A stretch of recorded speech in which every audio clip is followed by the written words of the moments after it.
When you think of gut health, do you think about the gut you can see or the gut you can't see? We don't have all the answers yet, but research is increasingly showing that gut health matters for optimum weight, mood, sleep, and a healthy immune system. So let's take a look on the inside and see how you can promote balance. I'm Dr. Vicki Petz Casper. I practiced obstetrics and gynecology for 20 years until I landed on the other side of the sheets as a very sick patient. When my own body betrayed me, I took a handful of pills to manage my disease and another handful to counteract the side effects. My health was out of control. Through surgery, medications, and lots of prayers, I regained my strength only to face another diagnosis. My doctor challenged me to make radical changes through lifestyle medicine. Now I feel great and I want to help you make changes that make a difference. Healthy Looks Great on You podcast takes you to many medical schools so you can learn the power of lifestyle medicine. If you're ready to take control of your health, you're in the right place. Whether you're focused on prevention or you're trying to manage a condition, I'll give you practical steps to start your own journey toward better health, because healthy looks great on you. This is episode 176. Today we're going to talk about the immediate impact of prebiotics, probiotics, and antibiotics. The prep, the promo, and the pernicious. And I'll tell you some foods that you should add to your diet today to improve gut health, because gut health contributes to mental health like anxiety and depression, as well as physical health such as your risk for type 2 diabetes, fatty liver, irritable bowel syndrome, obesity, arthritis, chronic fatigue, and even some types of cancer and autoimmune diseases. There are trillions of organisms residing in your intestinal lining. They move in, set up housekeeping, and live either in harmony or what we call dysbiosis. I mean, with 1,000 different kinds of bacteria using the same address, you'd expect some tension, right? Here's the deal. You want the good bacteria to outnumber the bad bacteria. But how do you do that? I'm so glad you asked. You can keep your gut bacteria in balance with prebiotics and probiotics, but we're also going to look at the disruptive effects of antibiotics. Those are the triple influencers of the gut microbiome. You probably know what a biome is, but to give you a silly visual, I remember when I was a kid, and it was kind of trendy to have a terrarium. My kids never had one, so I assume it's a thing of the past, like pet rocks and jumping beans. Anyway, to set up a terrarium, you need a glass container with soil, plants, water, and sometimes a little turtle. You could buy it at the 5 and dime store. The idea was that the system was self-sustaining, all living in perfect balance, except maybe that risk of salmonella from the turtle. And hopefully there are no turtles in your gut microbiome, but plants and water are certainly big influencers on the bacteria. By the way, there are also viruses and fungi. No, not mushrooms, only microscopic organisms living in this biome. But listen, it is normal for these things to be there. And your gut microbiome is like a fingerprint. It's unique to you. But unlike a fingerprint, it can change. So the FBI can't use it to permanently identify you, but there are some interesting things the CIA has done with poop, which is an indicator of the microbiome. You might be wondering though, how do all these organisms get there in the first place? Your very first exposure to microbes in the world comes when you enter through the birth canal. Then, if you were breastfed, you pick up some more organisms. And as you grow and develop, what you eat affects what grows in your intestinal lining, both good and bad. And ideally, they live in what's called a symbiotic relationship with you, where they promote health rather than upset the ecosystem. And these bacteria aren't just hanging out causing trouble, they have jobs to do. So let's go to mini medical school and learn about the work of the gut microbiome. Think of it like a big factory with lots of different departments. And what do you think the primary function of the gut is? There are lots of right answers, but let's start with digestion. Your body starts breaking down the food you eat as soon as you put it in your mouth. Chewing and saliva get the process started, and the acid in your stomach keeps it going. The bacteria in your gut jump in and break down complex carbohydrates and dietary fibers. And while they're breaking down stuff that your body can't, they crank out short-chain fatty acids. These guys make sure the cells in the gut lining are well fed. Digestion and micronutrients are essential for our bodies to function. We need enzymes for vitamins B1, B9, B12, and vitamin K. The process of digestion is pretty complex. Your body makes bile in the liver. It's a greenish yellow fluid which is stored in the gallbladder if you have one. And it gets released into the small intestine to digest fats. And after your body is done with this work, there's sort of a bacterial cleanup crew that comes in and breaks down these bile acids so they can be reused by the liver. It's kind of like a recycling program. And this is a necessary process because bile is made up of things like cholesterol. And when you don't have sufficient absorption of fats and breakdown of bile, it can build up in your bloodstream, and that's not good. But that's certainly not the only job posted in the Help Wanted section for the gut microbiome. Your body needs lots of workers in the immune department too. Usually, you think of lymph nodes, tonsils, spleen, and bone marrow when you think of the immune system. But did you know that the gut is actually the boss? Here's a fun fact. 80% of immune cells in your body are in the gut.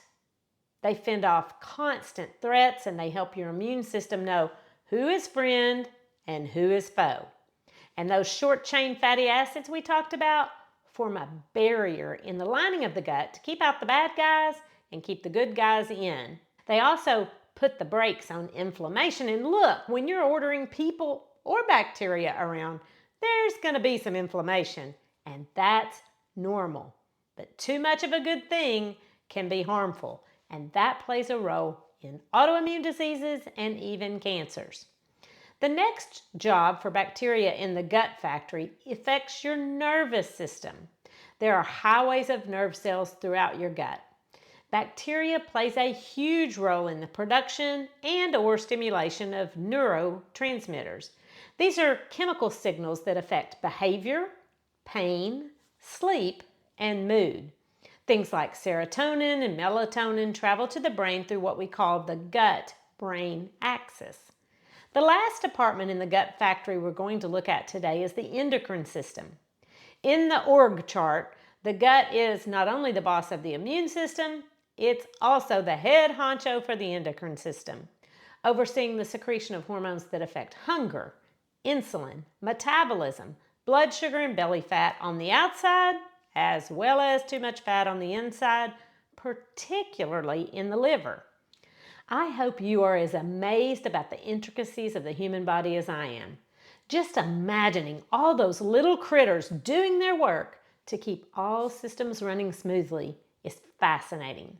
It also helps us see how things can get way out of balance and have a huge impact on our health and well-being, both physical and mental. So what do we do to promote a healthy gut full of good bacteria and reduce the risk of too much inflammation, obesity, and cancer? Number one is prebiotics. Let's go to the lab to learn more. Hopefully you've already downloaded my No Plan, No Problem Pantry Guide. If not, go to healthylooksgreatonyou.com/pantry guide and get your copy today. Wait, what does that have to do with bacteria in the gut? Well, like you, they need to eat. Prebiotics nourish the good bacteria, and the good ones listen to their mamas and eat lots of fruits and veggies, especially those high in complex carbohydrates and fiber. Some of the ingredients in prebiotics can't be digested by your intestines. Things like starches, oligosaccharides, inulin, and pectin. That's where your microbiome comes in. All of this information is really under the microscope right now, and appropriately so, because prebiotics can help your body absorb calcium, control blood sugar, promote a healthy immune response, and even reduce the risk of colorectal cancer. As if that weren't enough, these guys can actually lead to better food choices. That's too much science to digest right now, but I think we can all agree that eating plants with prebiotics is a good thing. And listen, I'm going bananas over this. I've always eaten as many bananas as a monkey. I like them green, ripe, and overripe. And when they're about to cross over to complete mush, I freeze them and use them in smoothies. In fact, when I make a smoothie, I always start with a frozen banana.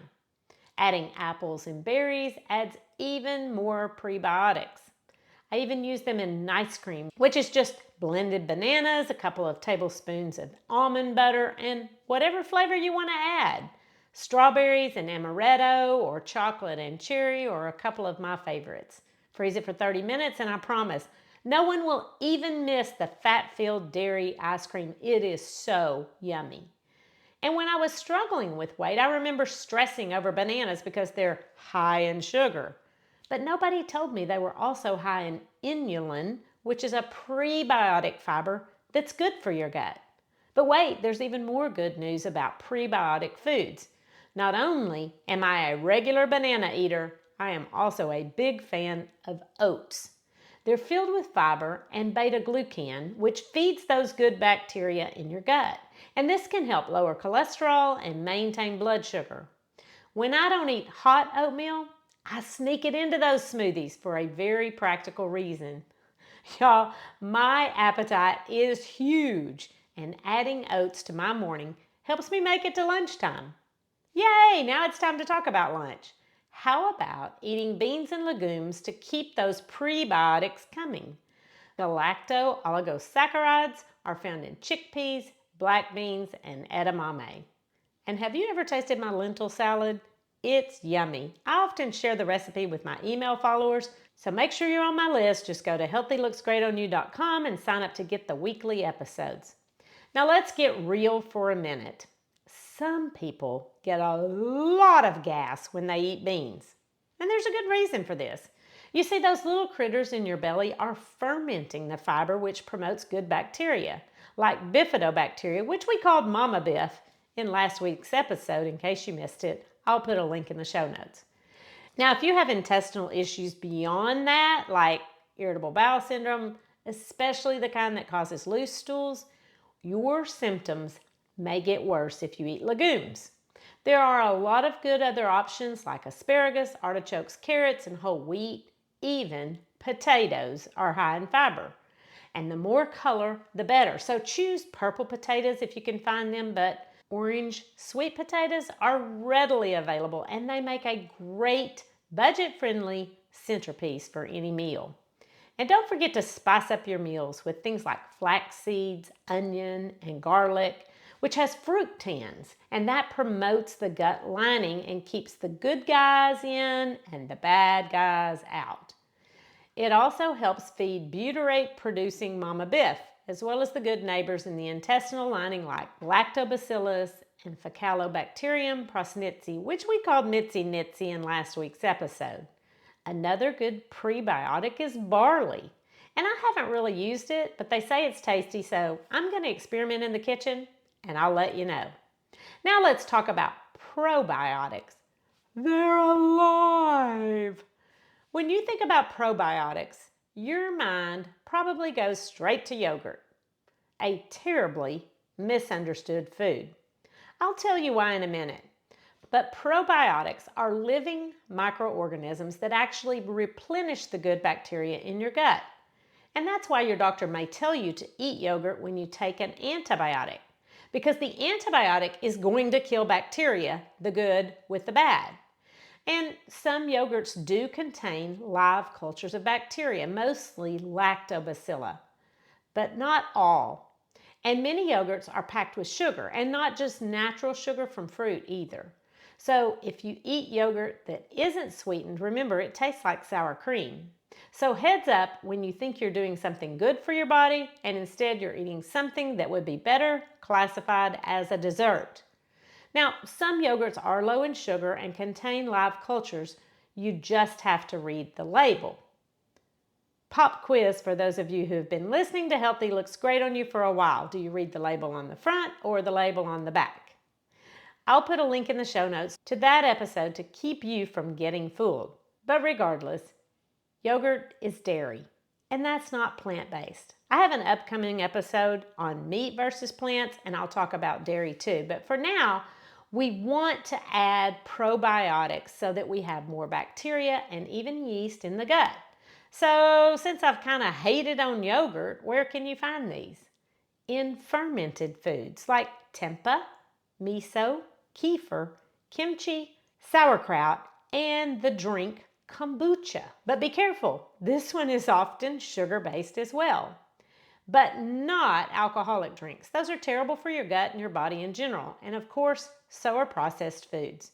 But good news, sourdough is a probiotic food and it's clearly more palatable than sauerkraut for most people.